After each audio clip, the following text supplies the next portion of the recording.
All right, Shalawam Israel.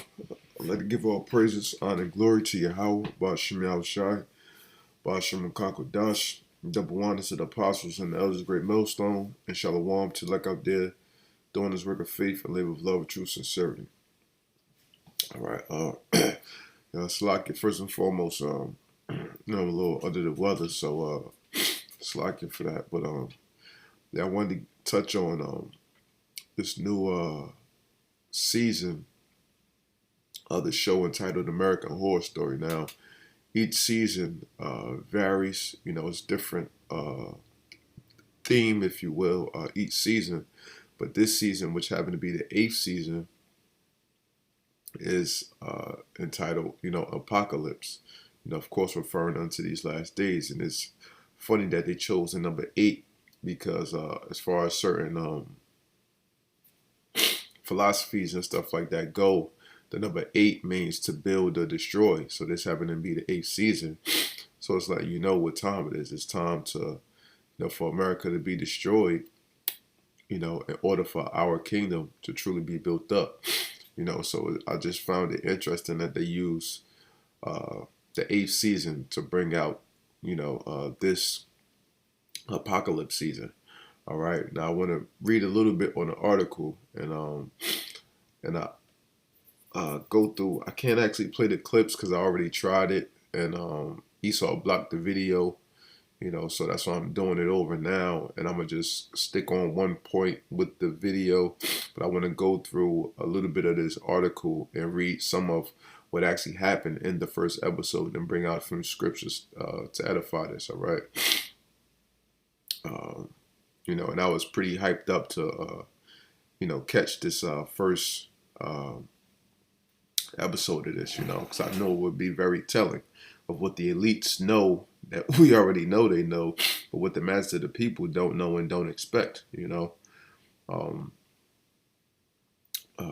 So, this guy here, he pretty much wrote a bad article about it, but it gives some detail.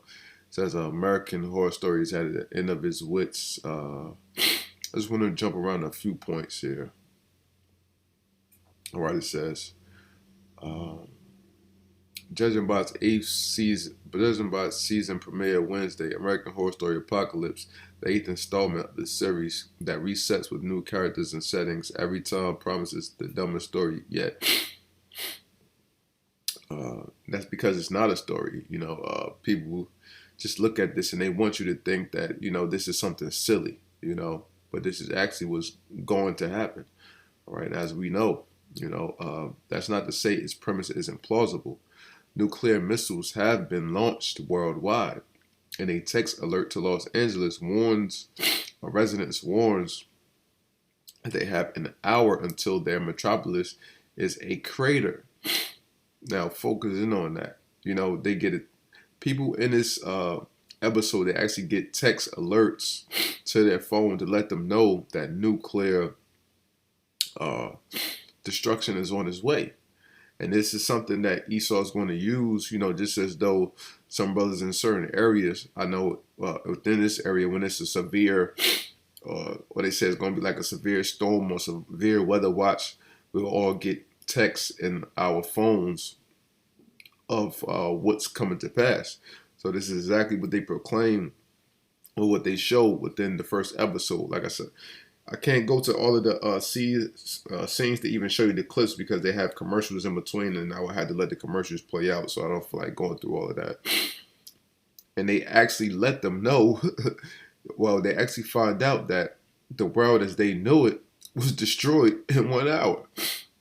And we know that this is all according to the scriptures, right? So they're taking everything as we know, from the scriptures to add to their plot of this season.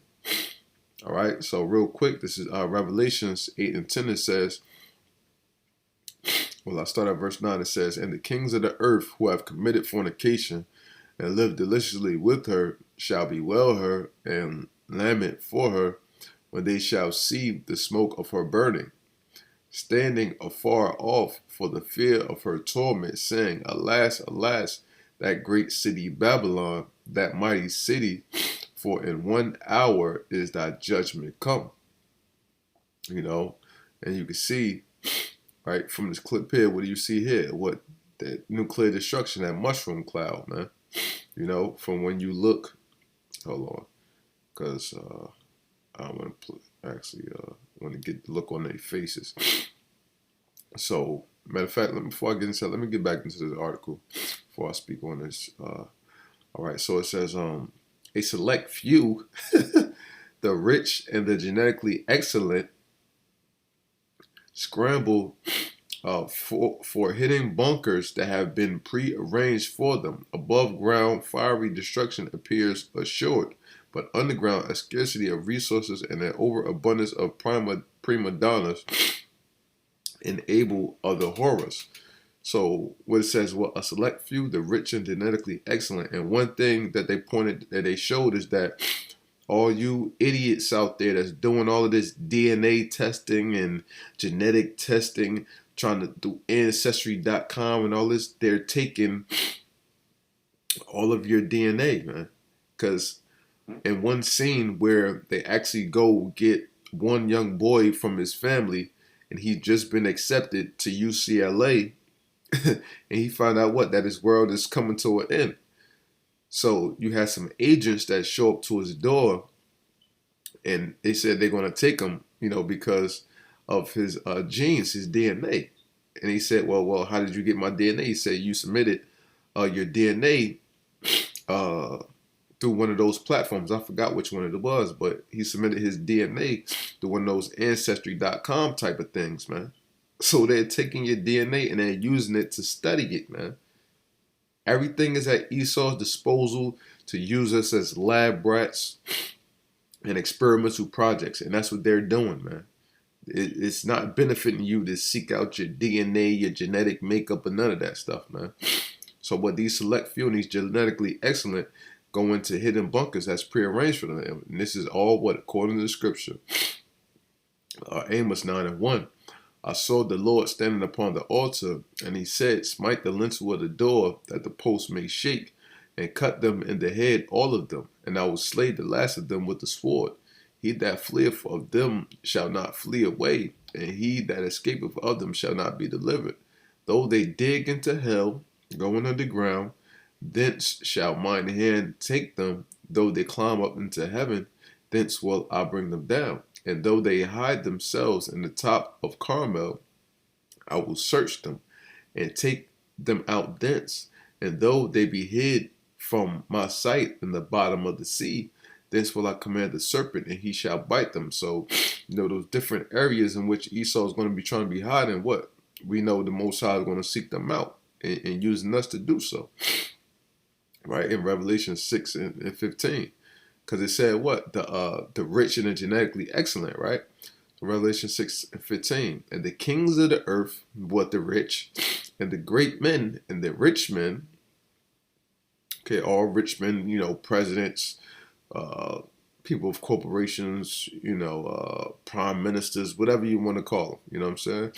And the chief captains and the mighty men and every bondman and every freeman hid themselves in the dens and in the rocks and the mountains as well, because, you know, people, you know, the doomsday preppers, they have their bunkers, you know, they build in hundreds of $1,000s into these underground bunkers, so on and so forth, with food and air supply and water and stocking them, so on and so forth, right? And it said, to the mountains and rocks fall on us, and to hide us from the face of him that sitteth on the throne, and from the wrath of the Lamb. For the great day of his wrath is coming, and who shall be able to stand it? No one is, man. So they're doing all these various things in vain. But the scriptures clearly tell you where these producers of these shows, these creators of these shows, are actually getting this stuff from. They're getting it from the scriptures, man. It's just not out of their own imagination. Yes, indeed, they know we're in the midst of World War III, or World War III is brewing, however you want to put it. But they know the detailed information thoroughly, what? From the scriptures, all right? So, going back into some of this, right? Just want to read a little bit more on it. Yeah, it says, matter of fact, Salakia. Yeah, I start from here. It says, a sick thrill does accompany the depiction of the final hour of the old world, as I just brought the scripture out. And what 1 hour is that judgment come, you know? There's a good reason that the end of days is one of the sturdiest troops ahead. Of course, viewers have all seen it before, the packed freeways, the screaming sirens, the panic newscasts. But there's something oddly comforting about watching what might have ensued if that Hawaii missile alert scare earlier this year wasn't a scare at all.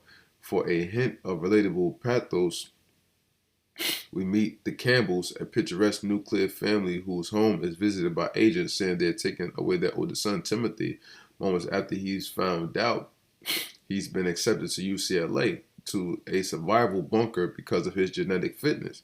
So as I said, this kid, he just got accepted to a college.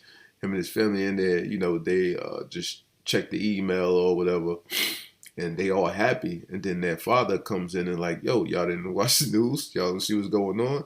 So just like that, people's whole livelihoods are going to be uprooted, when they have everything banked on the society thriving, man. That's why, it really doesn't count to build something up in this society. Of course, brothers may have, the different things or independent businesses and stuff like that, but we know that we're not truly looking forward to a very prosperous and long career here within Babylon, man, So real quick, this 1 Thessalonians 5:1.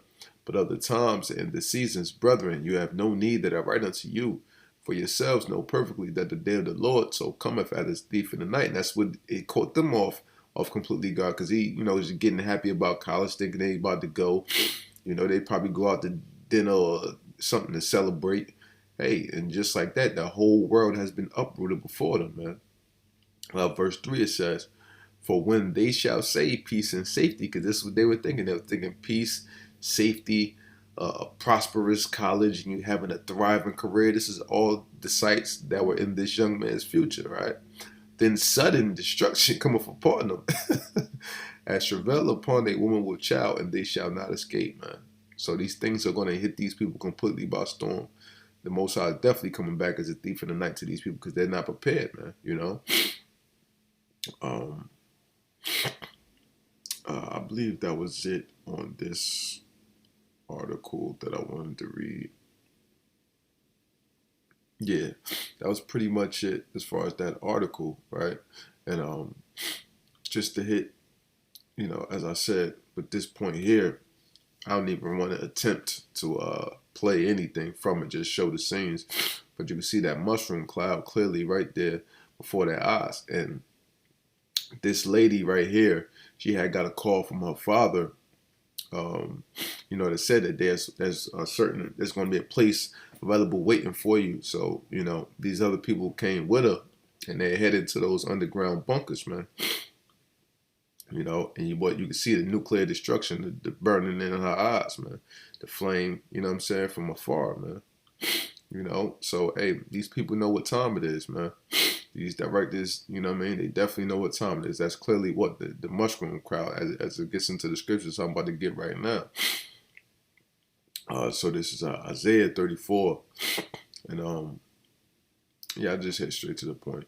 Isaiah 34:4. And all the hosts of heaven shall be dissolved, and the heavens shall be rolled together as a scroll, and all their hosts shall fall down as a leaf falleth off from the vine, and as a falling fig from the fig tree. For my sword shall be bathed in heaven. Okay, and that's the nuclear destruction, is the Lord's sword. Behold, it shall come down upon Idumea, and upon the people of my curse to judgment, which is Edom. And their biggest place right now is America. And America is ultimately destined for death and destruction, man. Straight to the point. All right, and this is Jeremiah 50:3. It says, for out of the north there cometh up a nation against her, which shall make her land desolate. Okay, and what mainly, Russia, that's the mainland. you know, it's going to come up against America. But, you know, China, Iran, all these other nations with nuclear capability, you know, that's ultimately hates America. You know, they're going to make this land desolate. And none shall dwell therein. They shall remove, they shall depart, both man and beast. And even in, you know, the episode, you see people committing suicide, you know, trying to escape the blast and just say, fuck it, we going to die, we going to die. You know, you see all types of panic and pandemonium going on throughout the city. Hey, man, this is truly what is coming to America, man. These people need to get prepared for it, man. You know, but you know, only the first season first episode of the season came on. So, you know, Lord willing, I continue to watch as it goes along, you know, to see if there's any more edification, you know, beyond this with this show. But so far, you know, this first episode was pretty interesting. Just, you know, seeing all of the prophecies and things roll out within this first episode and being able to, you know, pick them apart with the scriptures. So, you know, with that, you know, I hope this segment was edifying. And I'd like to give all praises, honor, and glory to YAHAWAH, Bashim YAHAWASHI, Bashim Kakwadash, double honors to the apostles and the elders of Great Millstone, and Shalawam to the elect out there, doing this work of faith and live with love and true sincerity. Shalawam.